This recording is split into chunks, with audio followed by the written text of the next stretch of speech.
Oh, happy Sunday, everyone. Welcome to my show where it really is okay to not be okay. I'm Rae Bonney, a qualified counsellor, workplace mental health specialist, and not to mention a very dedicated and oftentimes enthusiastically disruptive men's issues advocate. It's not every girl's dream job, but hey, remember somebody has to do it and everybody matters. And now all of our school-age kids are preparing to go back to school at the moment, and the rest of us are preparing our tax returns. How quickly the year has gone. We just heard from one beautiful Michelle Ciccardo with her fabulous Italian show. I hope you get a lovely weekend, Michelle. And thanks for coming in. Also, everyone, thanks for tuning in. And remember that my show airs live every second Sunday of the month between 10:30am until 12 noon. I meet with guests from all over the world, sharing what it feels like being them, and also recognising, of course, that it really is okay to not be okay. Now, Albert Einstein once said something about leading by example is not the main means of influencing others, it's the only means. Simon Madden, described by fellow footy legend Tony Shaw as the greatest ruckman to ever grace our Aussie sports turf, is an exceptional role model in walking the talk around leadership.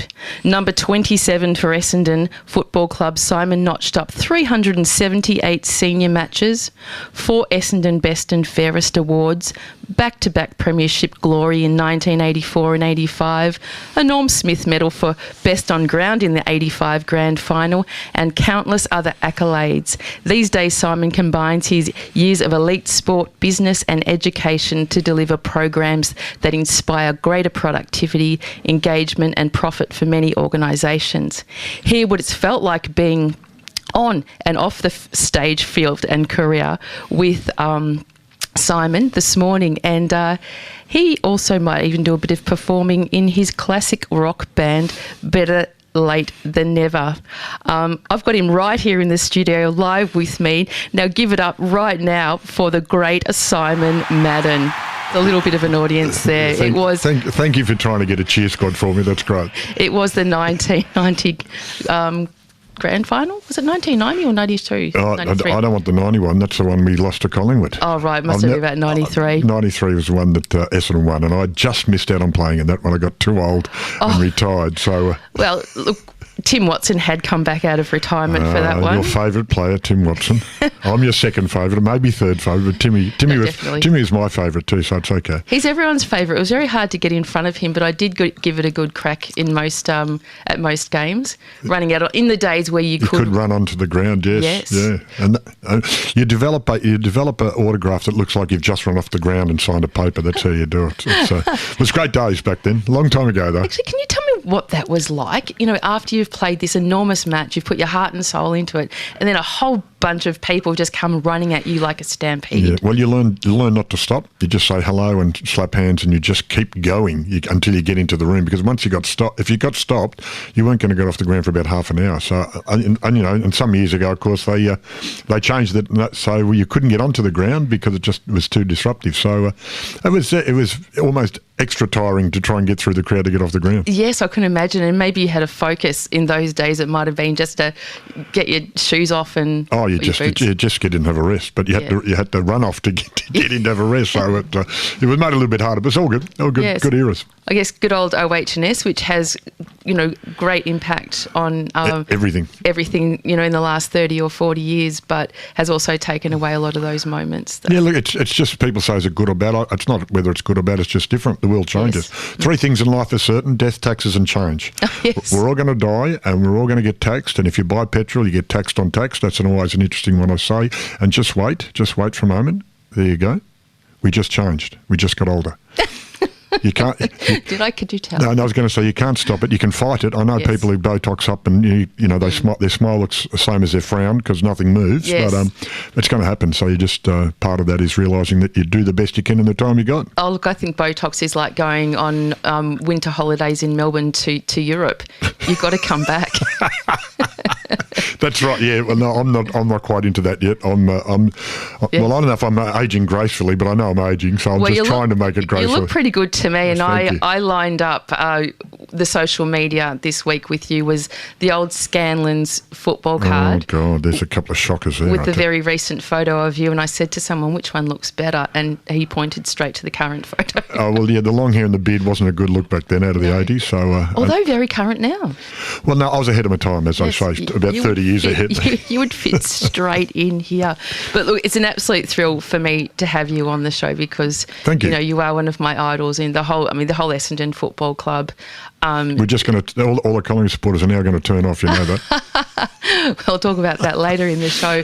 But, during my growing up, I had a pretty tough time, as a young person, and the football club was something that gave me purpose, and it gave me somewhere to go. And I've just showed you my my scrapbook of with not one letter from me, all the letters from Tim Watson. Yeah, you never wrote back. Well, you never wrote to me. How do you know? I don't. No, but Tim's been on the show before here at 3WBC and spoken very openly about the impact that footballers have on their community. You don't. It's really interesting. You don't realise that, and you don't realise it early, and you don't set out to be a role model. And I never see myself as a role model. I just sort of go, live your life and do the best you can. And if somebody gets positively affected by that, that's fantastic. But just do good if you can, wherever you can. And so I always remember we had to visit, and I think it was the likes of Tim Watson, myself, Terry Danaher, Paul Vanderhaar. Fellow organised us to go into the Heidelberg Hospital in Heidelberg and actually meet a guy who'd fallen off a fence and broken his neck and become a quadriplegic. And it was really interesting because I couldn't believe how positive he was considering the situation he was in. And he said, "Oh, look, if I'd have been drunk, I probably wouldn't have put my hand out." All those things you do. It was very unlucky, and that's what happens. It's not what happens, it's how you handle what happens to you. Anyway, that was bad enough or good enough, which way you look at it. And on the way out, the nurses asked us to stop in at the children's psych ward, and there was they were playing cricket. So 4 big footballers for about 20 minutes, half an hour, played cricket with the kids. And when we got home, the fellow who'd organised it, John Pantelli, 1L, 1I, he always says, who'd organised it, rang me and said, "Oh, you won't believe what happened." And I said, "Well, it was really good what we did. You feel good for doing it." But he said, "Oh, no, the young kid in the psych ward, there's a young boy with anorexia, which is very unusual for young boys. It still happens. Not as unusual as you would think exactly in my spaces, Simon. Yeah, and that's what I've learned along the way. But at the time, you thought that's unusual. He was 12. He'd been there 3 months and hadn't spoken to anybody.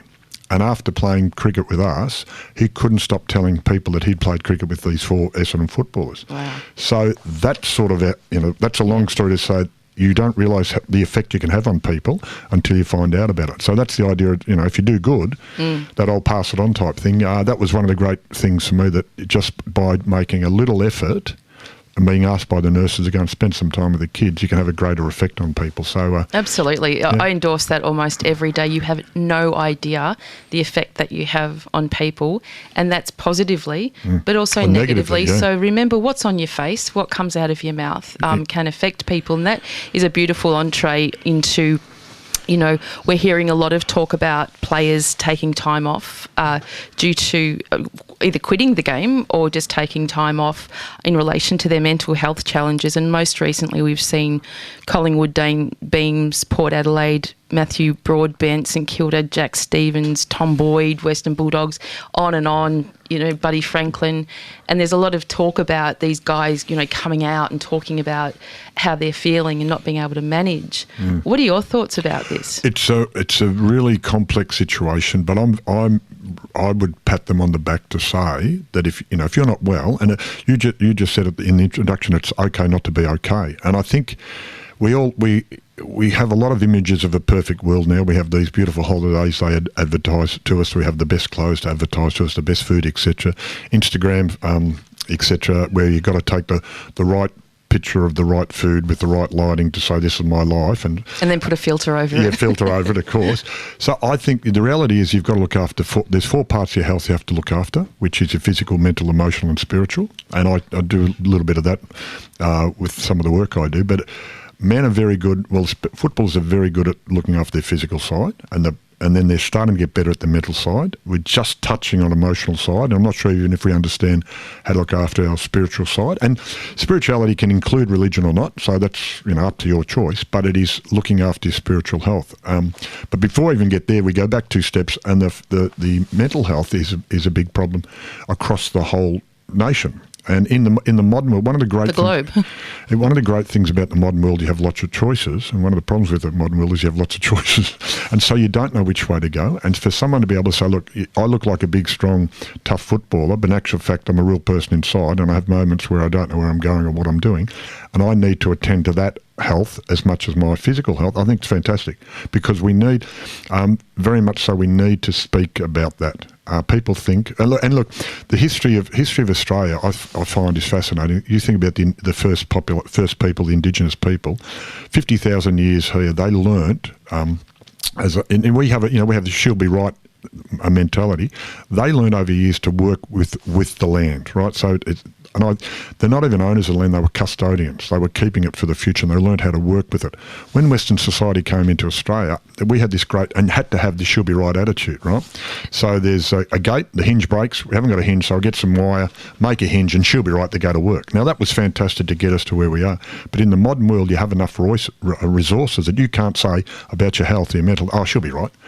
And I know, and the thing with, it's going to be a long answer to a short question, the male mind doesn't fully form until 25. Yet we get young men at 18 and say, grow up and be a man now. And it's even more so the choices they have. And dare I say 15 for Tim Watson? Yeah, 15 and 10 months with his first game, right? And my first game, I was 16 and 9 months or something. It's just, and you're thrown into this big wide world. Now, you think about in the modern world now with social media and the pressure and all the things people talking about these blokes, and all the information and all the negative information too coming from all directions, how are they supposed to handle it? And yes. I know the Players Association and the league and clubs really, really work hard on it, but they still have a long way to go, but they can't be there 24 hours a day. No. With a player. And one of the things now is, which really irks me, is the social media, and so with Twitter, where I can have a made-up name and a made-up picture and shoot anybody down in flames with no comeback to me. Yes. And I think that's where social media has to be regulated. Okay, if you want to have your viewpoint, we all got a viewpoint, but you have to have your name and contact number somewhere where the organisation can say to you, no, if you're going to do that, whatever your name is, you're just going to be banned from this. Because the easiest thing in the world, and this is what I learned playing football, the easiest thing in the world is stand in the outer, point, and go, that's terrible, fix it. Yes. The hardest thing, and I've said to them, well, come over this side of the fence and see what it's like in reality. And when the people experience the reality, they go, oh, this is a bit hard. I didn't realise it's this hard. That's right. And so we're all experts from outside. And I see that spills over into a lot of the world. And a lot of people build themselves up by shooting other people down. It's a power thing in their own mind. And I remember even once, I fell for it once on a Facebook. Somebody made a statement, and I thought, oh no, I'm going to tell him what I think about it, and it just turned into a excuse me, a shit fight. Excuse me, yeah. I'm not allowed to swear, but a tish fight. It's my show. You can do whatever you like. No, it's a tish fight, and yes. I thought I'm not going to help the situation at all by being negative, and I just stopped talking to that bloke. Simple. Yes. And you've got to stand up for things, but you've got to stand up from the right way in the right place. I think technology is an amazing thing, but it morphs and grows at a rate of knots that we can't keep up with the risk management. And I think the world is doing a terrific job with risk management. You even look at the way that our children are interacting on social media is getting better and better all the time. Still got a long way to go, but yes. We just can't keep up with it. But, the comparison, to your day, 2 newspapers came out a week and a few radio shows where that was the opportunity to commentate. Well, I always talk, just a point in time, so I'm a little bit older than you, Ray, but when I was 5, so I just think about when I went to school. So I was 5 and went to school. TV didn't come on until 6 o'clock in the morning, and so if I got up early, I'd be watching a test pattern for 15 minutes. Then it finished at 11 o'clock, and there was 3 TV shows, 3 TV stations. There was 1 paper in the morning, 1 paper at night, the Sun, then the Herald, and there was about 3 or 4 radio stations people would listen to out of about 8 that were on air, and that was it. So there was a finite amount of information and a finite time to get that information that you could handle. Now there's 24-hour news cycle. We have Yes. a cable telly. We have everybody trying to get your attention. We have all those things, plus people waving shiny things at you saying, look at me, look at me, look at me. How do you take a rest from that? And that concept of, yes, put your phone down sometime. And I fall for it too. I get on my phone and do stuff when you should be going, let's just put it down over there and read a book or do a bit of meditation or go for a run or do whatever, or play piano or do whatever you do to separate that, to look after you, which leads back to where I start, look after your mental health. There needs to be something else. I think also on that avalanche of information that saturates us, going back or comparing it to having this, very small piece, it also takes away from freedom of speech as well, where people are actually collaborating, communicating and having open discussions about what you saw on the footy ground that day, because it's all told for us already. Yeah, it's an interesting one. Freedom, I'm going to get very deep and meaningful now. Freedom's a very complex thing. Yes. As I say, you're free to do whatever you like, right? In a democracy, if it's freedom, you're free to do whatever you like, as long as that doesn't interfere with the freedom of somebody else. That's right. And obviously that becomes very complex. So all the stuff we're talking about where freedom of speech as football should be able to boo or should you be able to make your comments, you're free to do that. But are you interfering with the freedom of the other people in the crowd to sit down and watch the game in what manner they want to? So it becomes very complex. But freedom is if you think of it existentially, freedom is one of our biggest fears. Yes. We fear freedom, so we really don't even know what to do with it. No, a lot of people like to be told what to do and directed and shown. So that's okay. It makes it easier. And that's fine as long as it's done the right way. What do they say? Democracy is a terrible form of government, but it's the best we've got. That's right. Now, going back to how people manage in any environment, and further in the show we're going to talk about the kind of work that you do with organisations to help bring that kind of infrastructure. But what are your thoughts around how the AFL, Clubland and also the membership community, because they have a responsibility as well, could be better supporting players, and how players could be better prepared to support themselves? Because I hate always saying back in your day, but you guys had jobs as well. Look, it was a much, as I say, it's a much simpler world. So there wasn't as many synthetic drugs around as there are now. So there was very few options on what you were going to take if you're going to take anything. But you had a job, you trained, you played, you had a Saturday night out, maybe a Sunday went back again. So there was less influence and less time to be influenced by other things. So it was simpler. Now, there's a whole lot of things, as I said, lots of choices you can get in the way. Did having a job also give you a more balanced view of the world? Totally. And I'm a big believer. So I was the president of the Players Association for a while, and I was also, and that was one of the things, you look back that when I was president of the Players Association, we introduced the standard playing contract, which basically was a basic wage and basic conditions. And I think it's evolved a lot from there, but you had a balanced life. And I remember back then I was a teacher, and so you could have a bad day on the weekend and you'd turn up on Monday and the kids would have a go at you for, you lost Mr. Madden for about 5 minutes, then you got into reality. And so you had to chase kids around and educate them and do all this, and then you'd go off to training. So it was, it was more balanced. And I'm very big on saying to players, what else are you doing? Because, and depending on which measurement, there's a few different measurements, somewhere the average amount of games is between 19 and 41, depending on which ones you took. So you've actually, this is the thing too, most players don't play 100 games. And what did you You did 378. Wow. I can tell. To give you all the stats. You did more than Tim Watson, didn't you? but it's and so it's what else are you going to do, because that can influence your life for the rest of your life, as it does. And a lot of people will play football for a long period, or any sport, because they played a short period of high-level sport, which got in their blood, so to speak, and then they go and play at a lower level, and they keep playing, and they keep playing, and they keep playing because they love it. Or it's, as I said, it's in the system, in the blood. So it does affect your life, and it actually affects decisions you make later on. So... But it can be very short. And I've seen lots of players who've got all the talent, both female and male now with, football, but in other sports, male, female, that have the talent. And there's no doubt about it, they can play, and the body says, no, you're not going to be able to do that, right? Yes. Schwartz at Melbourne had 3 knee injuries. Neil Denner had 3 knee injuries. So I've seen other people, ankles, knees, hips, etc. I know a fellow It's a bloody rough game, isn't it? And we forget it is a very hard game. I knew a fellow who played 1 game for Collingwood and then retired injured. Wow. And that's short. That's really short. And that's how hard the game is. So what's the other thing you're doing? And I think it's a really good balance. Yes. And anybody's got, who does anything elite, the amount of time and effort you have to put into that is nobody gets there successfully in a hurry.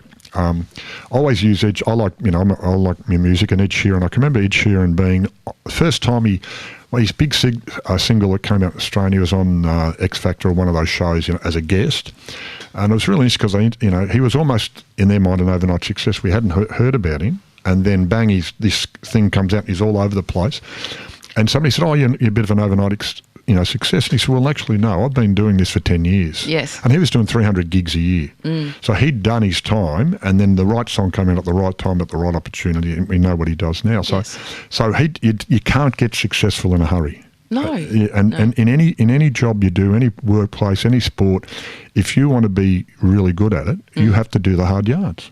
And if you don't understand the struggle, you don't understand. But I think success. Australia in particular, with the tall poppy syndrome, we don't even really want to see it. Well, no, I don't think it's that. Look, maybe it is. Maybe it's jealousy. Maybe you've got to cut them down. But I think to anybody, male, female, any gender, LGBTQIA+, whichever. XYZ, / if you want to succeed at anything, you have to work really, really hard at it. But I think Australia offers such an amazing opportunity to do what you want. We're not that restricted by class or. Oh no, we're not. We're very open to that. But it's There's I've done a few things with different groups, and I have a 1, 2, 3, 4, 5 for. And I spoke at a function a couple of years ago for I'm Just a Man. Oh, that was my event. Yeah, I know, exactly, and that's where we met. And I said, good. And I talked about 1, 2, 3, 4, 5. Once 1, 2, 3, 4, 5. Once you keep a fish alive. I said, well, what's simple for men to understand? 1, 2, 3, 4, 5. Once I kept the man alive. And it's the 1, 2, 3, 4, 5. There's only one voice you listen to. That's the one in your head. Now, every other voice influences that.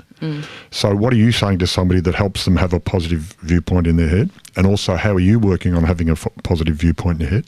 The 2 is you can't do it by yourself. You need a partner, short-term, long-term, medium, whatever that is. 3 is the triangulation of viewpoint. If you want to find a mobile phone, there's three phone towers that pick it up.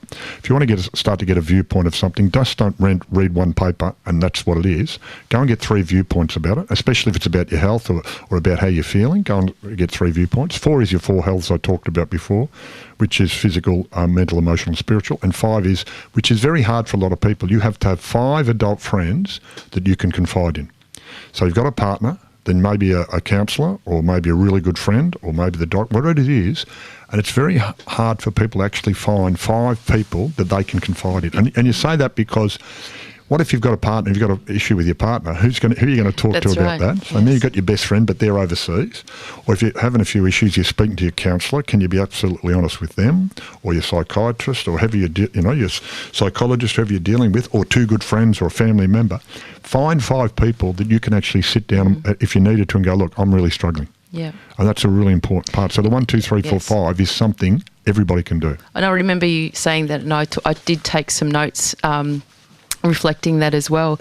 And, on what you're saying, just to be, empathic to people that are listening out there that don't have any family at all or friends. Not everyone's that lucky or have lost connection with their families. And it's not just people to connect with. Animals are fantastic. Painting.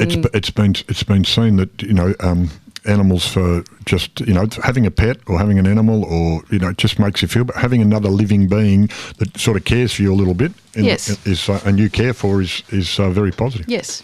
So that feeds well into my next question for you before we go to a break, but you might need a calculator for this one. Whoops. But what would a 27-year-old you, like literally the 27-year-old version of you, and I'm saying 27 because you were number 27, what would he say to current AFL players by way of wisdom and guidance? Oh, look, really good question. I went through a stage when I was captain. I'd played 150 games, won a couple of best and fairest, and then I went through a stage where my form was really, really poor. I got dropped out of the seniors into the reserves, and then came late to the game because I never knew how early those games were, and was started on the interchange bench for the seconds. Now, most careers actually don't go ahead from there. So I sat down at the end of the season and said to myself, right, there's people in this club who have a different viewpoint and a lesser viewpoint of my ability than what I have. So what am I going to do about it? So I'm not blame them or claim it's their fault. I said, what am I going to do about it? And I remember saying to myself, a bit cheeky for a young fella, I'm going to win the best and fairest next year. Now, I'd already won 2. Now, that's a bit cheeky because you get injured. And what it really meant was I was going to do everything in my power to get fit enough and strong enough and get my form back and win the best and fairest.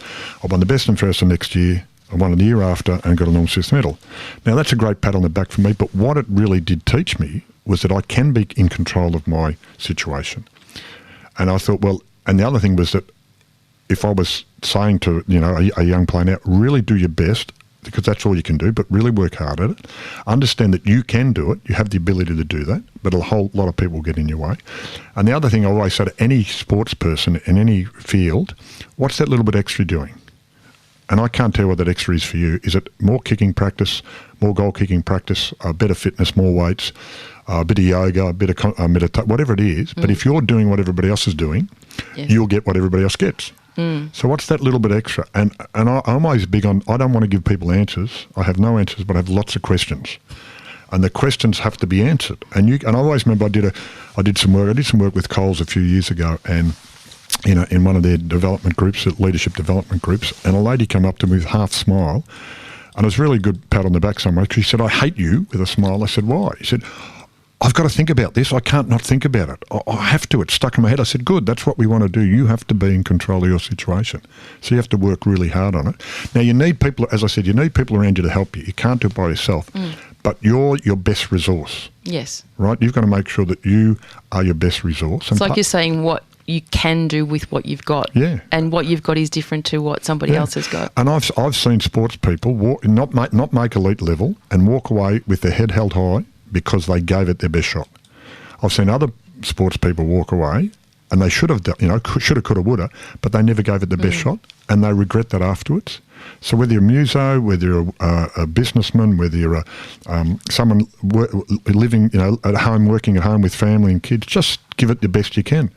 And you can't necessarily be the best in the world, but you can be the best in your world. Well, the best version of you is the best version of you in the world, isn't it? That's exactly right. So, and that means, as you said at the start, but sometimes you're going to have bad days. Don't measure yourself on your bad days. But all days that aren't as good as others. It doesn't have to, because no one knows what their worst day is, really. And well, I do know a few people who probably have had their worst days, and you're going to talk about some of that later in the show as well, that people come back from those worst days, but quite often we're not even quite sure. Somebody said to me last year, the worst day, all the trains were late. I went, wow. First world problem. I don't think that's your worst day, because if all the trains were late for me, that's an opportunity for me to get on my phone all my clients, do a bit of work, whatever it might be. That's what I do with that time rather than what I don't do with that time. Yeah, it's not what happens to you, it's how you react to what happens to you. And some people have some terrible, things happen in their life and they react well to it afterwards. That's right. So it's just a tone, isn't it? What happened to me, or what happened to me? Well, that's the thing I explain to people. When I was 13, my father died. So he died of a heart attack in mowing the lawn in the backyard. He smoked 2 packets of Viscount, turf, Craven, and so how do I react to that? He was 56. He was an ex-soldier, late person. So I'm 13. Older brother, Paul, 14 and a half. Justin, 10. Mum, fantastic lady. So what do we do with that? How do you handle that? Because he's not coming back. No. So how do you handle that? And then 3 years later, I'm playing league football. I mean, that's how strange the world is. And you get an opportunity. One opportunity is bad, one opportunity is good. How do you measure them? That's just what happens to you. How do you handle what happens to you? And do you have people around you who help you handle what happens to you? Well, I'm going around in circles a little bit, but I think that just completely ruined my planned break for this time, because I'm not letting that one go. That's can you describe that a little bit more? Because you sort of just mentioned your dad died mowing the lawns. Yeah, and I've got a little joke about it where I said, he smoked 2 packets of Viscount. And a day, not just on one day in particular. No, that's what he used to do. And then he had half a lung cut out, and then the doctor said give up the smoking. So he kept smoking. So that increased his intake by 25%, if I do my maths right. and I say I'm taking all precautions. He was 56. I'm taking all precautions. I don't smoke and I don't mow lawns, just to make sure. You never know. No, but it's a really... But you sort of leapfrogged from saying he died and then what were you going to, how do you manage? And then 3 years later you're playing, Well, that's the strangeness of the world, isn't it? Because... But what was it that you were doing in between? How did your family manage through that time? Legit, as you talk about, if you talk about leadership, what a great... I always say to people, well, we talk about leadership, give me an example in your life of great leadership. And I can talk about a lot of people, but my mother, or our mother... we were working class, Airport West working class, blue collar people. I said once to mention, we were poor. My mother nearly hit the roof. We were never poor, right? We struggled sometimes. We were never poor, and I went, well, I reckon we were, but anyway. But she just took it on because she just wanted to raise 3 boys to be the best they could be. So very tall boys as well. Yeah. Well, Dad was 6'3" and Mum was 5'11", so the combination, all that in the genes. Feeding must have been horrendous. Oh, we could. If you hadn't provided food, we would have eaten the furniture. Don't worry. It was big appetite. But she just worked really, really hard, and I always use her as an example of parents and encouraging kids. And we used to play. The old days, we used to play sport up in the northern suburbs, football, and we'd play in places where you'd come home absolutely covered in mud, like you couldn't walk in the house. Now, she didn't get angry. She just said, right, stand outside. You hosed all the mud off first, then you went inside and had the shower. So it was only one step from the days when it wasn't so, one step difference from the days when you didn't have the muddy days. And it was just the encouragement. I think that, it was really good that... and you struggle with losing your father, and you have emotional moments, and you want to punch somebody in the head because you're angry and all this type of stuff. But you have people around you who support you, and I think that's again what I talked about. You can do it. You are your best resource, and you've got to remember that. But you have to have those people around you to help you. So do you think that experience may have helped you be the type of leader that you were on field? I was a lunatic at times, but you're very emotional. Now, look, I think football was very good for me because I could have easily gone down the wrong path at that age. I think at 15, you look back, you don't tell your kids until later on. I was a regular drinker 3 times a week at 15, and you'd play with open age basketball on Tuesday night with the men, and they'd have a beer after, so have a beer with them.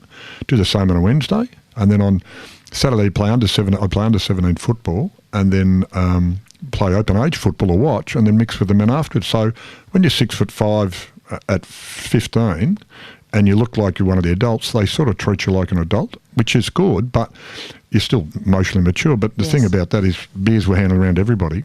Now, that's probably not a good way to develop a young person, but luckily I got directed into league football, which means there's a whole lot of fitness and a whole lot of work you have to do there to be in that level. So that sort of was a very good part of my life to go into football at that time. Yeah, I think, but the key there is role models and working out what you can do rather than what you can't do. Yeah, and working on your strengths is really important. And even if you don't have a lot, it doesn't mean that's not everything. Your mum saying we weren't poor, she probably didn't feel poor. No, she didn't. And what's poor? Well, we might have not had a fancy car. Yes. But we had all the love in the world. So what's poor? Yes. You got food. If you've got a bed to sleep in, food on the table, and a closet to put your clothes in, you're in the top 25% of people in the world. Oh yes. And the other one I always say to people, if you look up Global Rich List, would you like to be in the top 1% of earners in the world? Because if you're Australian and after tax you make $50,000, you already are. Yes. But we don't see a whole lot of the other stuff. No, we don't talk about it. We don't talk about that, normalising the narrative. And I think in the mental health space that's very true as well. Everything is very conflated and catastrophised around mental health, whereas our mental health is a state of being. Yes. It's like our physical health is a state of being, and we're experiencing it right now as we're getting older. Slow down a bit. It's a state. It's not a thing. It's not. Illness is illness, whether that's physical or mental or psychologically, whatever it might be. That's illness, but health is health. Yeah, and so it's just understanding that the world isn't perfect. Life's not fair, and isn't it? No, life's not fair, but we can. It's a fact that life's not fair, but we can always work on making it a little bit fairer. But fair compared to what? I mean, that's probably a more That's we're getting very deep and very deep. We haven't got enough time for that philosophical debate there, but let's go to a break. Thank you for sharing that little piece about your dad. You just kind of sprung that on me, and I wasn't going to let that go. Well, no, it's just part of existence. So that's that's a lot of years ago. But yes, that shapes your life. It would shape, death in the family shapes everybody's life. So that's part of it. Yeah. But it did mean something to me, and I'm sure it meant something to your listeners, and my listeners. Your listeners too. They're mine, aren't they? You're all mine. You sent me through a couple of song requests. Yes. And the first one is a new one for me, but evidently I've had my head elsewhere because the track, it's called Tennessee Whiskey, and this version is sung by Chris Stapleton. And he's the original writer, yes. No, he's not. Isn't he? No. Oh, no, because it's the original right back one, isn't it? Yes, Sorry, he's the first, I think, the first modern version, but it was written a few years ago by one of the old country western singers. That's right, who was in a bit of trouble. Yes. Yeah. Yes, so I usually do a backstory to these songs, but it was so involved it would have taken up half the show. So and Chris has rewritten it. Yeah. But when I played it the other night, my 10-year-old son, Rory, he piped up from the other room to say, "Oh, that's one of my favourite songs." And I'm going, "What? Like, you're 10 years old. This isn't a 10-year-old kind of song." No, it's not a 10-year-old kind of song. He's a very mature man. So what does it mean to you, Simon? Well, listen to the words, and and I love the music. I'm a muser. I love the music. But listen to the words about how the bloke struggles and then how he gets through. That's what it is. It's understanding the struggle, understand the success. There you go. Well, that's perfect. Don't go away, everyone. You're listening to 94.1 FM. It's 3WBC. We'll be right back. Oh, what a beautiful song that was. Well, and it's just, it's in the modern world of, we have lots of drugs out there, alcohols, and I like a beer and I like a red wine, but alcohol is a big problem for a lot of people. It's one of the biggest, it probably is the biggest killer. Yeah. Either slow or fast, because, unfortunately, some other drugs are getting in people's systems when they're driving. But now, didn't the Tennessee whiskey factory go up in flames the other day? Oh, did it really? Yeah. Well, correct me if I'm wrong. It was a whiskey factory. Well, Tennessee, bourbon. But that story's about how the bloke, who's needed somebody else to get through, but he's using all the analogies through the you're as sweet as Tennessee whiskey.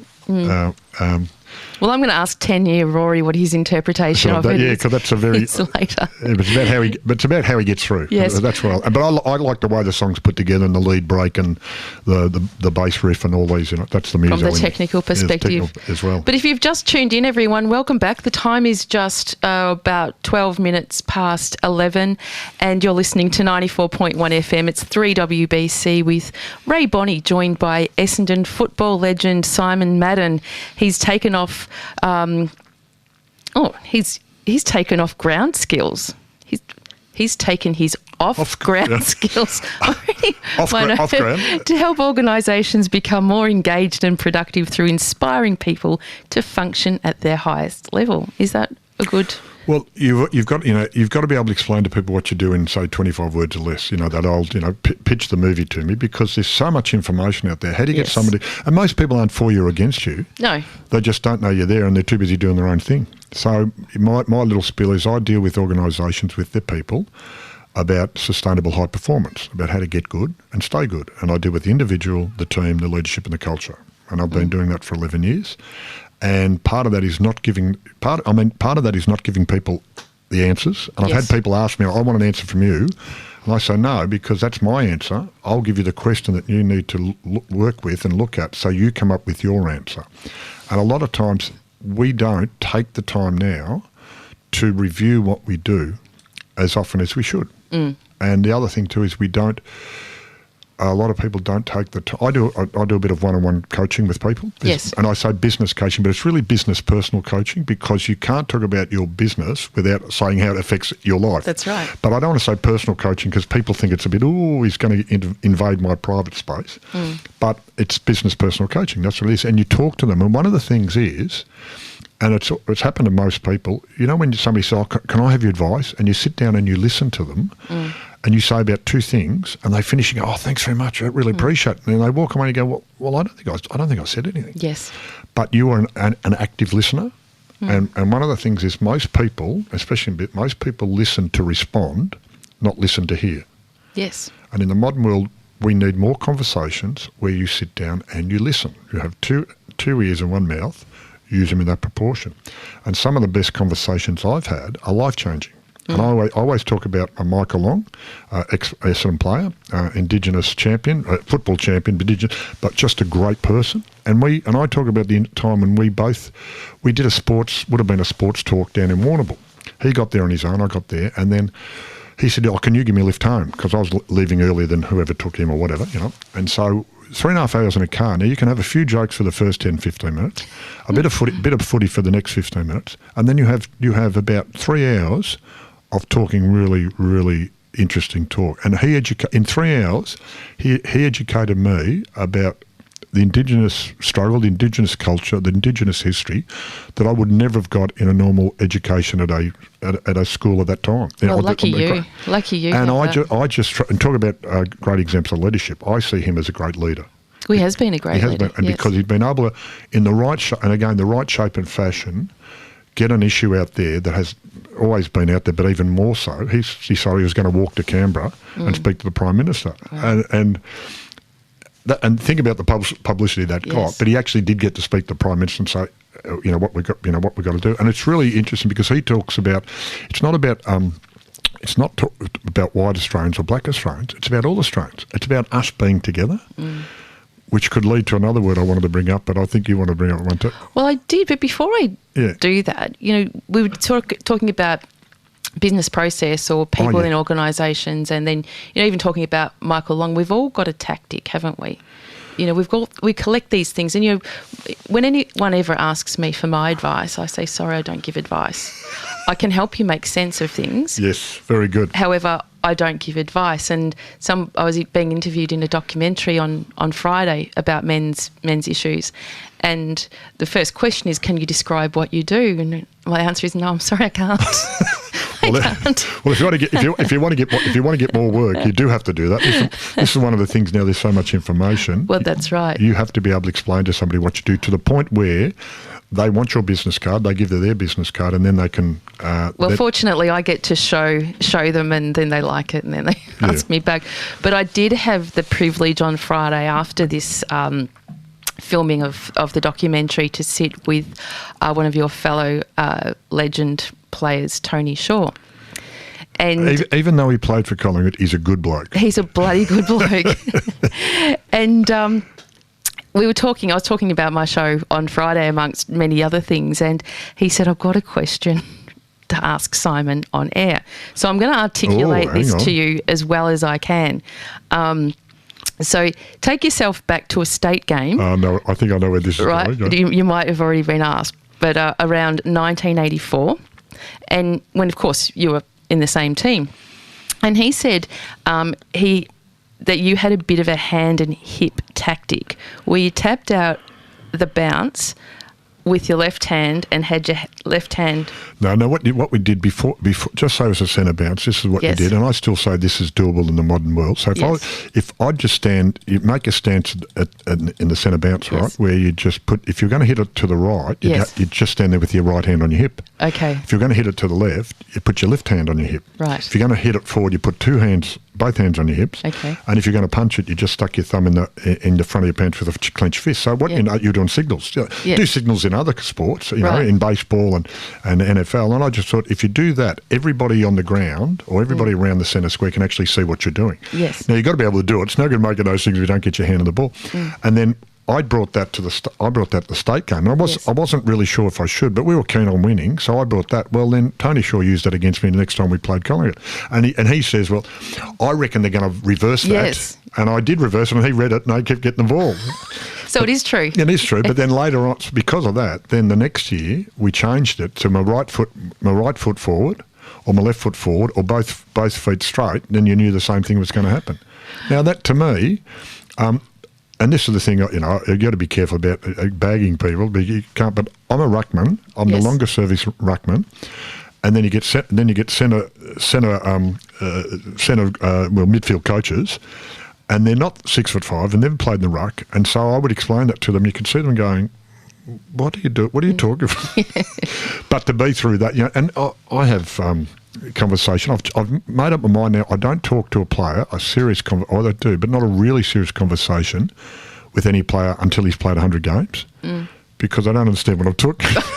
and I say that because you learn the game in your first 50, you understand it in the second 50. So if you play over 100 games, you can actually have a really big impact on the game and have an understanding of the game. Most players don't play 100 games. So they're being directed by people outside of them rather than being directed from inside. Yes. And when I talked earlier about being able, realising that you can be your best resource yourself and you can actually do it with the help of others, but you've got to direct it. You learn that by playing 19 years and seeing who comes and who goes and why they come and go and why they stay. Well, there you go. Well, he also said, the great Tony Shaw, now that you've answered that question, that you are the greatest ruckman ever. Like he actually said that to me. Well, I have witnesses. No, well, I'm not going to disagree with you. The answer is thank you, Tony. No, it is thank you. Look, it's very kind of him. I get mentioned I played against a lot of great ruckmen. Len Thompson, Gary Dempsey, Sean Wren when I was older, he was younger, my brother Justin, Don Scott, Wale Roberts was the biggest man I've ever rucked against. You just go through all this.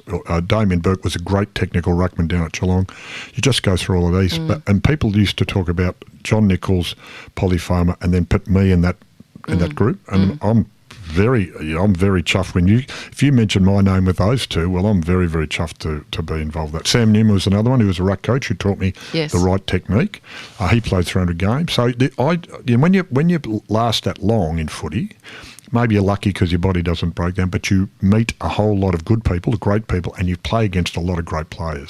So you actually see what elite performance is. Yes. Not just within your own team. And when you're playing a state side and you get picked in a state side, you're playing with all the best and informed players at that time and against them from the other state. It almost goes to another level. Oh, yes. And so, you understand, well, what are they doing and what are they doing and how does this come together? But it's just another way human beings connect and communicate. Yeah. And it happens now, there's a lot more strategy attached. But I want to go back to what we were speaking about just before. Sorry, I go off on tangents. You just direct me back. But I love it. It's great. It makes it more interesting. I'm sure everyone's enjoying these little bits of gold that you're giving us. But one that you gave to me the other day when we were chatting on the phone, you just said a word. I don't even know if you're saying it properly. No, I've got to work on that. I'm trying to find the pronunciation. Ubuntu. U-B-U-N-T-U. Ubuntu, I think, or Ubuntu. Ubuntu. But it is. You too. It's from Africa. And it's a Nigerian. Yeah, I think there's sort of some different points about it. But what it is, the best. It's a Zulu pronunciation is Ubuntu, I think it is, and it's a New Guinea Bantu term meaning humanity. But the best translation of it is I am because we are, which I just love because being involved in the team sport, and you can talk about humanity towards others or the belief in a universal bond of sharing that connects all humanity. Yep. But basically, I love the bit I am because we are, and I'm really big on that in the modern world because I think we should all be involved in some type of team, right? And I think sport. And now I have people say to me, "Oh, but my child's not sporty." I said, "Okay, a choir, a band, a dance group." Something which is about us, so I am because we are, right? Yes. And so I can't do it without the other people. And I think it's really, really important because if this hasn't happened yet, it will happen in our lifetime. You'll get a single child, right? No team sports, no team activities. They'll grow up. They'll meet a partner, single child, no team sports, no team activities. They'll get together, have one child, so second generation, single child, no team sports, no team activities. They'll grow up, become an adult. We'll put them in the workplace and say, work in a team, and they'll go yes and have absolutely no idea what you're talking about because that is what the workplace more and more is about, that group of people working together as a team, working together. And if you don't have practice of that, how are you just going to learn it on the spot? Exactly. And so I push team sport. I push footy because that's the one I grew up and loved. But soccer, any baseball, basketball, netball, etc., etc. And then when somebody says, "Oh, but my kid's not sporty," okay, get into the band, get into the choir, get into the dance group, get into something is about us. Connect. Yeah, connection and community are two words that mean a lot to me. You know, here at 3WBC, we're a community radio station. Yes. We have a few hundred presenters that come and donate their time to present shows like this for our community, and it's such a great feeling for me personally being part of the radio station. It's like I belong here. But see, that's really good, because what part of the belonging to, and this is the other thing, is that I'll get shot down in flames for all the French speakers. I apologise. I try really hard.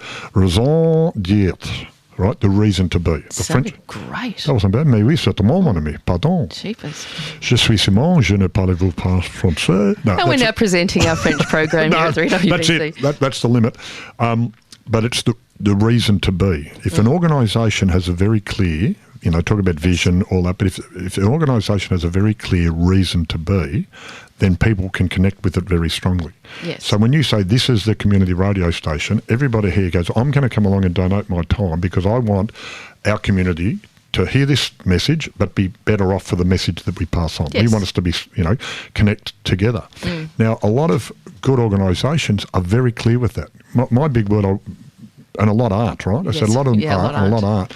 But how that translates is people don't know what they're turning up for, yes, why they're turning up, and who they're turning up to. Exactly right. And so the big word, I'm supposed to write a book. I did a business course. I'm supposed to write a book. I'm working on it. But I'm big on the 12 commandments of organisational success. Okay. Right. And the first one, I won't go through them all, but the first one is clarity. And in the modern world, we have, as I said before, so much information, so many people trying to get your attention, it gets a bit fuzzy, what we want to do and where we're going, and more importantly, the why. And with a footy team, it's a bit easier to say, why are we here doing this, to get the message across. And the money. Well, money, but a pay rise is only motivation for one pay. Then it's what you're worth. Yes. Most people, I was thinking more about the AFL and collecting. Well, it's a non-profit organisation, so work on that one. But it's people want to be valued, and especially young people. I've got 4 adult kids. Well, they're not adult kids; they're adults now. Yes. But no grandkids yet. We want them. Our kids don't. So, kids, if you're listening, can we have a grandkid soon, please? What was I going to say? There went off a tangent. The commandments, the 12 commandments. Yeah, about clarity. And you really got to make sure that you know what you're doing, and that connects. And young people want to be valued for who they are, not just what they do in the workplace. And that's becoming more and more important. My grandparents would never expected that at work. My dad, who was a main work, but mum too, did a lot of jobs. They probably hoped for it. In my era, we probably asked for it, but now the kids demand it. That if you can't show me the value I am to the organisation, not just what I do, they'll leave and go elsewhere. Now, people say, "Oh, that's not fair." Of course, that's not fair. But if I say to a young person, "Do this," and they go, "Why?" and I say, "Because I say so," they will either directly or indirectly say, "Well, I won't, because I say so." We're on even ground. And a lot of older people don't like this, but if I say to somebody, "Do this," and they go, "Why?" and I go, "Well, for you this, for me this, for the organisation this, and the greater good," and they understand, they'll do it better. Because you've given a really clear view of the vision and the why of the organisation, and why it's important to them and why it's important to me and why we can work together. That's right. If people feel valuable and valued in any setting, not just in the workplace, we are more likely to go over and above expectation. Whether it's, if it's a family, whatever your family is, if it's the traditional family or that group of people you live with in a house, your share house, whatever, if you're valued for who you are in that place as well as what you do, that is a better place for everybody. And that's kind of what you do, is go into organisations and help them create better environments where their people can exceed expectations. And that's the thing. But what it is, I keep saying, people do value statements, and their values are really, really good and really important, but they write these things, they stick them on the wall, and they never see it again. Well, they don't even know how to articulate what it means. No, exactly right. And we get all these fuzzy words, and I'm sure there's an app out there you can just make one for you, because it used to be you can do a program, put in the words, and it'll give you this fancy. Yes. Now, I think it's very clear to be able to come up with that, but it's got to have real meaning. It's got to come from the people.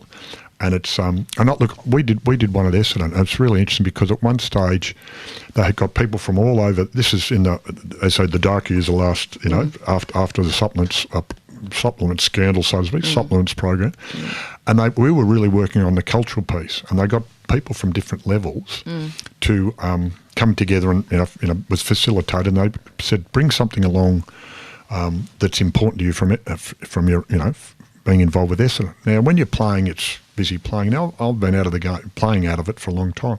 I've got a career jumper, which is one of the few things I have hanging on the wall, and they give it to you, well, at the start, but really at the end. And it's got all the things you do down on the chest, and it's got a number, and I'm 820. And that number is I'm the 820th person to play for the Essendon Footy Club. So that means 819 played before me. And they got it from the Australian cricket side, because everybody Australian cricket side has a number on their hat.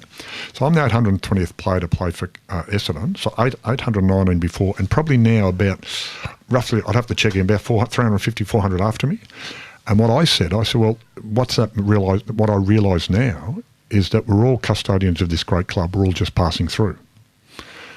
Well, they asked me, can they put that on the wall? So in huge letters on the wall now, they've got that. And I think, well, that's really nice. I feel a little bit, not sure. But I would like to add one other thing to that. He said, we're all custodians of this great club. We're just passing through.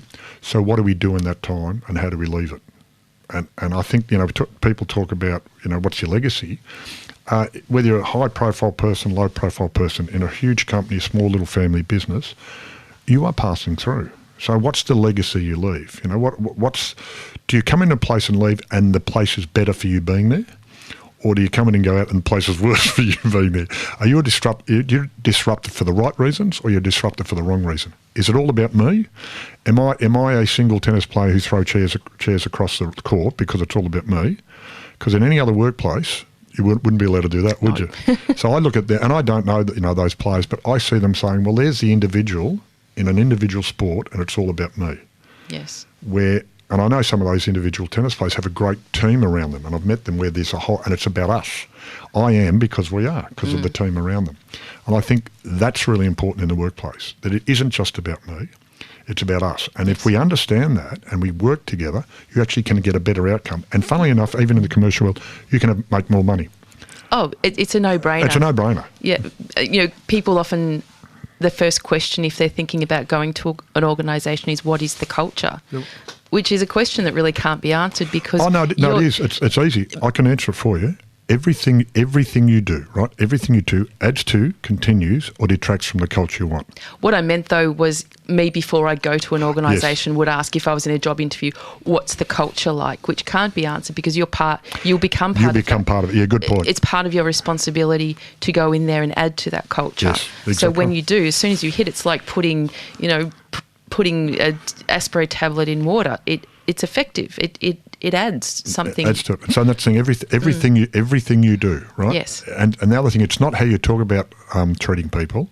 It's actually how you treat people is really important. Yes. And that's the other word, congruency.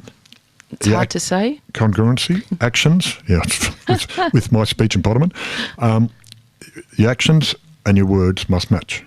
Yes. If they're not congruent, then you just make a noise. And people don't trust nor believe, and therefore they don't want to hang out with you. And trust is a very big thing. It's the simplest. It's very complex, but the simplest form of trust is do what you say you're going to do. Yes. Yeah. So anyway, we're getting deep and meaningful. Which is great, but we only get a certain amount of time on air, and that is ticking away as we speak. So there are a few questions I did want to ask you, which I might have to save for the next show. But there have been a few, not many of you guys, that have also branched out into the music industry, had careers.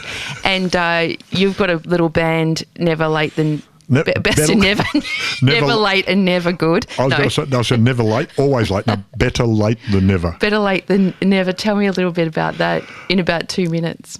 Look, we're a classic rock band. We're playing at the Askervale Hotel next Saturday night if you want to come along. Oh, yeah. It's one of our band members' 60th birthday, but it's an open invitation for anybody who wants to come along. So we're going to have a lot of people turn up for the birthday, but quite happy to turn up. We play classic rocks, 60s, 70s, 80s, 90s. If you don't know it and can't move your feet, we probably don't play it. We just like having a really good time. I've played guitar since I was 9, I think I Yes. started learning. And then And you also sing with your wife. I was going to say your girlfriend, but well, no, she was originally. I guess you did get married. Well, don't tell my wife I'm singing with But a girlfriend. I did. I found something on YouTube, and it was no. It was. I think it was on the Footy Show or something with Eddie Maguire. Yeah, we I did the think. Footy Show last year, and that's the reason why it's no longer on. Yeah. Yeah. But she's got a beautiful She's got a lovely voice. voice, and I'm an okay singer, right? Yeah, you sound I can learn harmony. But she made you sound I great. know, exactly. Mary likes, and she goes, she's, sort of, I'm all right. She's very, and she sings harmony naturally. So if you Yes. hit a note, she can do a third or a fifth or a seventh or whatever, below or above. Yeah. Where I can learn that, but I can't, I've got to learn that. So if you sing there, I can sing her. Yeah. She does it naturally. And then you'll do one, I'll have practice it. I'll sing her, I'll sing lower, I'll sing her. Same with Gail, they can do that. So we've got, it varies a little bit because of availability. People, about 7 people, guitarists, Yes. and But you're a group of friends as well, aren't you? well, that's how it started. So Yeah. Johnny, the lead singer, Johnny, the lead guitarist. I never called him a lead singer. Kenny, the lead singer, and I were friends, and we'd jam. We'd jam every month or 2 months. Tuesday night, a couple of beers, and it was really good. And then Wendy Stapleton, who's a very well-known muso from our age, and her husband Paul Norton, they run these. One runs a choir, one runs a Weekend Warriors. Mary got talked into being in the choir.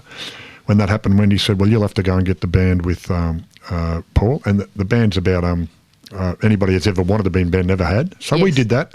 Had one day, it was really good, and somebody turned around and said, oh, do you want to do this again? That was 10 years ago and we're still in the band. There you go.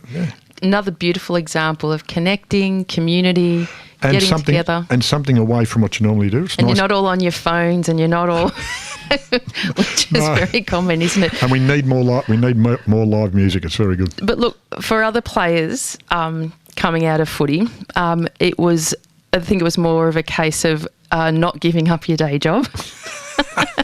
Simon, you may remember back in 1981 there was an LP record produced Oh, no, you're not going to bring up those ones. called Footy Favourites. Oh, yes, I do. Now that featured, here we go, Tim Watson.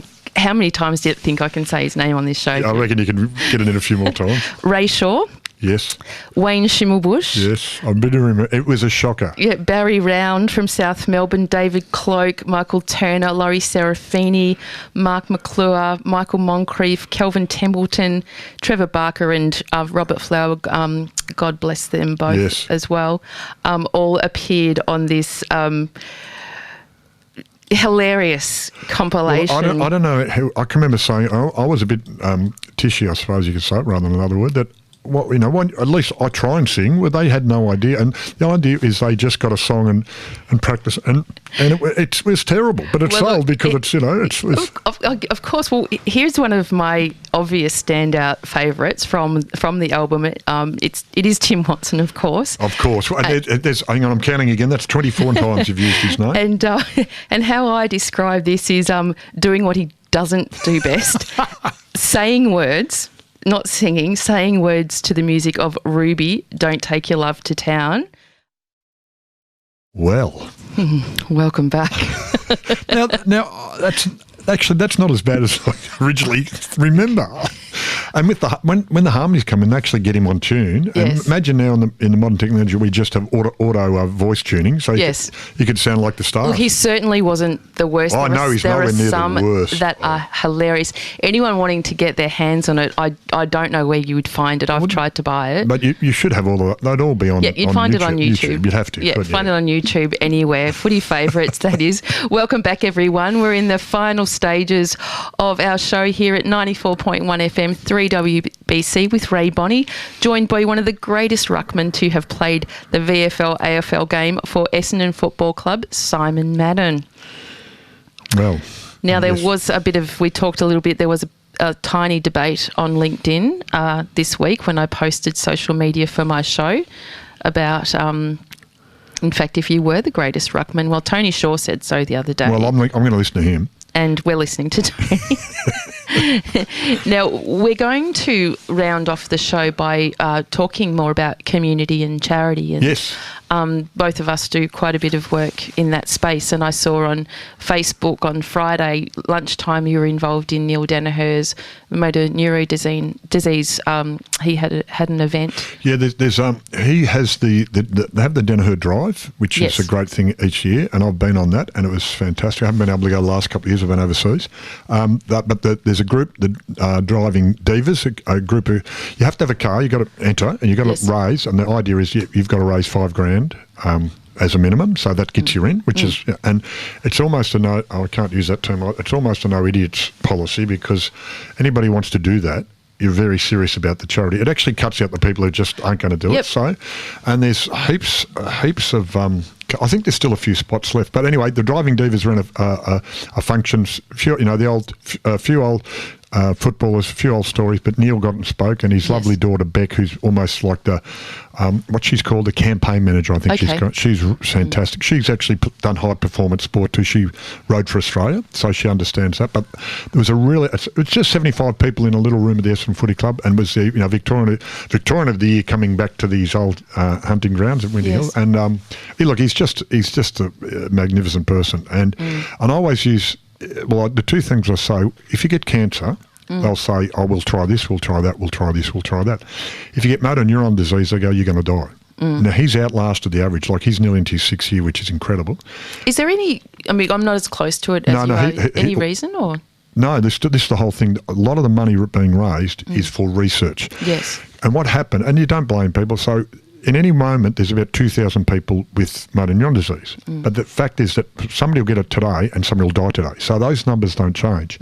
So the government was looking at the numbers and giving X amount of money. Whereas if someone's got multiple sclerosis, there's 20,000.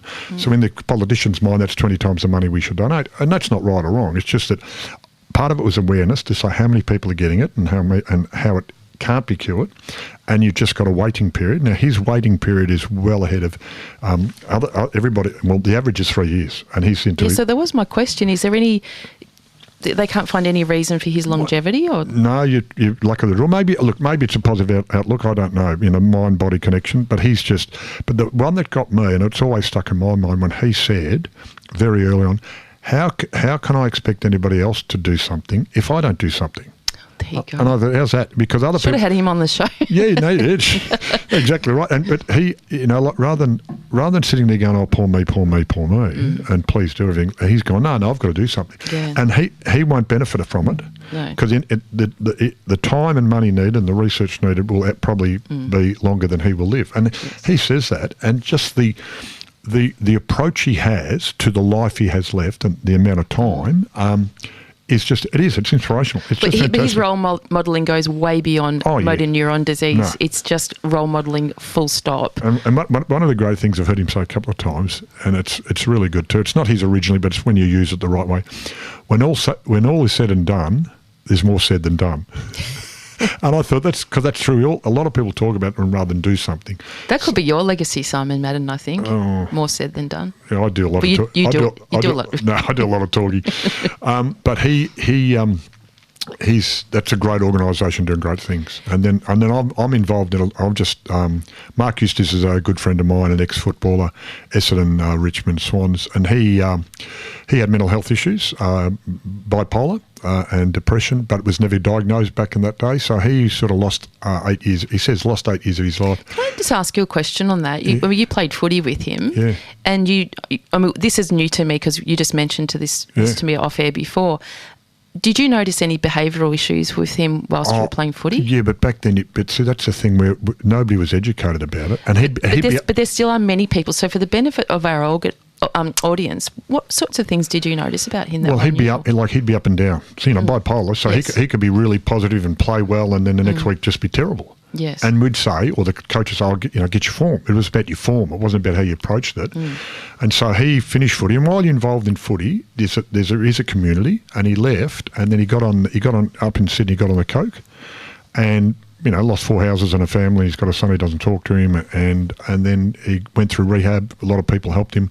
Greg and Mary Williams, some great people helped him, and then he eventually got over the addiction, but then had 8 years of a whole lot of mental health issues that took him to get right again. And now he's really passionate about that and about people have helped him and how we can help others. So he started with a group called Break the Ice, which was about education about methamphetamine and what it really is and what it does. Because that also affected his life. Well, so is it the chicken leg, the mental health, then you have to get on the drugs, and because you're on the drugs you have mental health issues, and it becomes a secular. So he started off with that, but it's actually grown. So from the Break the Ice, which has become a program about education about methamphetamine under a bigger arm, which is Regain Life Focus, and that's where the charity is, and that's about using some resources we have and linking in with ISN psychology to actually take psychologists out to regional areas, as well as education within sports teams. And we have we've done a couple where I speak, he speaks, and then a doctor speaks about it. But actually understanding how we can.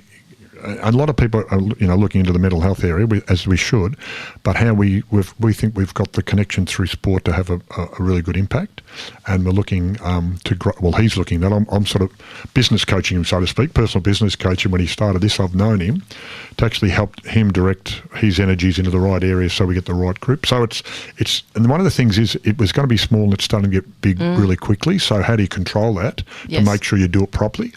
And so the right website, the right message, the right images and all that, he's been working on, sort of helping direct him. But that's the one I've put a bit of time into of recent.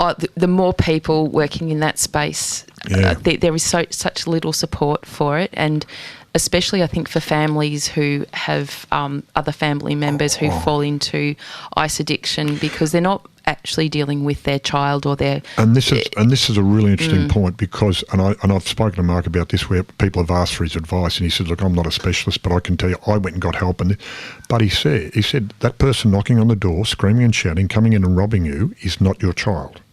It's a different version of that person because of the drugs, and the drugs are taken over. So when somebody's got family's got a really strong, emotional connection to the member of the family, yet and they want to let them in to help them, and they're saying no. And specialists have said, don't let them in the house. But it's so difficult. It is, it's fighting against biology. Yeah, exactly biologically, you're attached to this person, and your instinct is to protect. But that's the thing too, that the effect on the community. So one person gets on, whatever gear it is, but they're on the gear.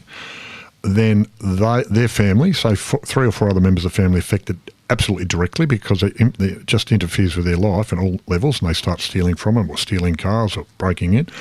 And then their friends, and then say one of them gets on the gear, jumps in a car, has a car accident, kills somebody. They get the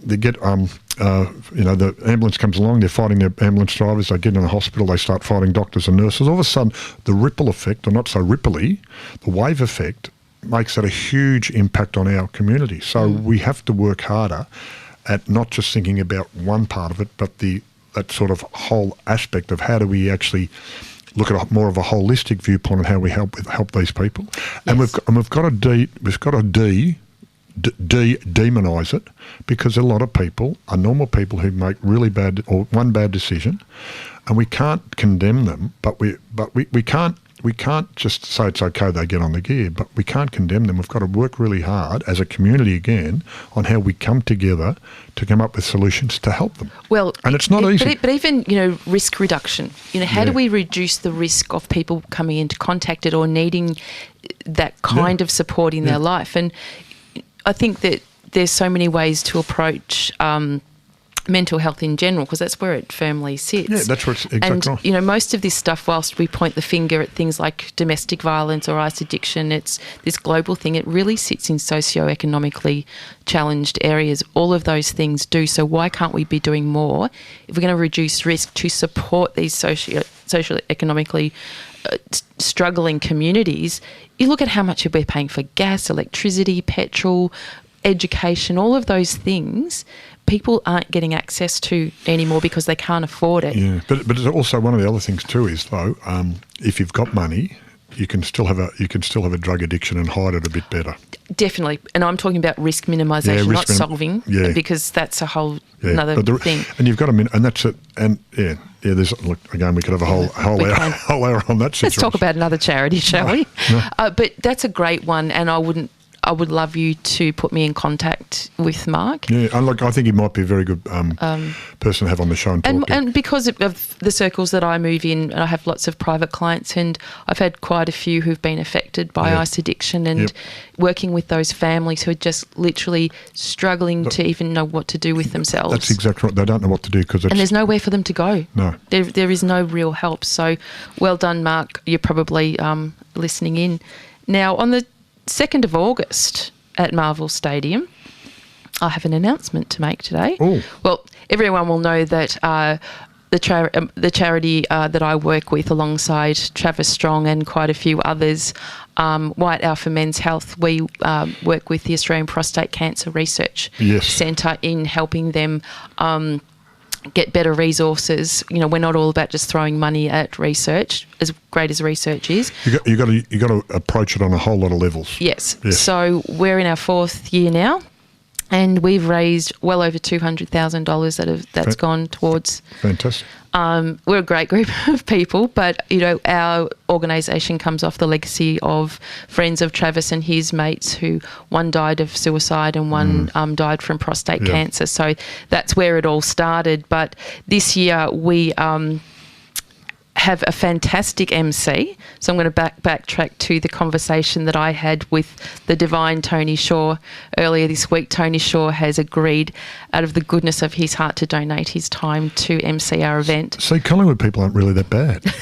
Well, in fact, I did ask you first, and you said no, that you're going to be overseas, but you would have done it. I would have done it, but I'm actually good friends. So I've got a wedding in England, so you've got to go. Why wouldn't you be doing that? Exactly right. Yep. But so on the 2nd of August, Friday, starts at 5:30. It's an evening of canapes, drinks, door prizes, guest speakers, raffles, silent auctions at the Rogers Room. So it'll overlook the Kangaroos and Hawks game that's being on that night. So your ticket price includes 2 reserved seats as well. So we've got the divine Professor Tony Costello speaking, who is Mr. Prostate Cancer himself. He's done so much work. We've got Cameron Roberts. He's the program manager for a new research project called Head Coach. And that's going to be focusing on getting data out of the construction industry. Yes. And that's not such an industry thing, but a lot of men sit in that space. Yeah, it employs a lot of men, yeah. So there's the numbers are there to have a good look at it, yeah. We've got my dear friend Lance Piccioni. He's good man, Lance. Founder of Love Me, Love You, or Love You, Love Me, whichever way you want to put that. Yeah, Love You, Love Me. Anyway, he's a great man. He's doing great work. He does a lot of great work, and he's just a lovely guy. He's the kind of guy you think, wouldn't want to see you in a dark alley. However, if I did, you'd probably hug me to death. I know you would. I mean, he's a tough looking dude, isn't he? I mean, you just look at him and go, oh, gee, you think your voice has got to come out like this, you know? That's right. But he's just doing some great work. Really, and of course, good work. Jeremy McVean, people would know Jeremy for his fantastic work with Movember, but he's recently started his own organisation called The Fatherhood. And they're all about getting stuff online and resources for dads in particular, because we are not really at the point yet where we're recognising the absolute importance of having fathers in children's lives. And if not a father figure, you've got to, you know, we'd love the whole family to be there, but that doesn't, you know, it doesn't work that way in the real world. So what's a father figure who's a great, role model or influence on young men to see that you don't, it's not all about being the tough guy. What is somebody said, I wish I remember who said, you've got to be strong enough, men's got to be strong enough to be gentle. Yes. And I thought it's really good. You have the strength of character to say, I don't have to carry on like a lunatic and be, a macho man all the time. They've got to understand that there's a time for time to be tough and a time to be soft. You've got to be gentle with people. But how we're raising our boys is very important. Then that, vulnerability and sensitivity are all parts of masculinity, but we tend to have reduced those to insignificant, or, they're girly, or they're, soft, which is not true.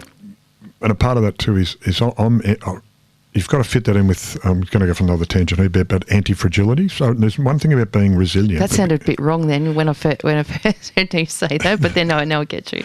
Yeah, but you've got to be resilient, but before you get resilient, you've got to be anti-fragile. And so you've got to be able to educate people on the meaning of that. Don't just crumble, but understand that you're vulnerable, but you can handle that vulnerability. Yeah. Simon, I'm looking at Studio One at the moment. John Farmer's coming on air. John, can you put your hand up, please? No, he's not listening He's in to not me. listening in. No. Oh, can I just have? Can I have a few extra minutes? If you can put your hand up. Yeah, he's saying no. Yes. Yes. Cool. I've got to run. I know you've got to run, but before we do wrap up, completely on another key, did you know that a piano has over 6,000 individual parts? And a well-tuned piano can provide much joy to the ears of you and your family? Yes. Well, there you go. I learnt piano, but I've stuck to the guitar. I can do a little thing. And just for the people out there, there's no, you know how they talk about a left-handed, right-handed guitar? Yes. There's no left-handed pianos. I saw you say that on television, on that very show. Well, David C. Chandler, who perfectly produces this show, to appear on my YouTube channel every month, is also a qualified piano technician and a graduate of the Australian School of Piano Technology. And he's another great example of staying true to his passion and expertise. He went to school with my daughter. He's only 25 years of age, but stuck to his guns and said, that's what I want to be when I grow up. So Thank you, Chandler, for your impeccable production of my show. I really appreciate it. So you can look out for that.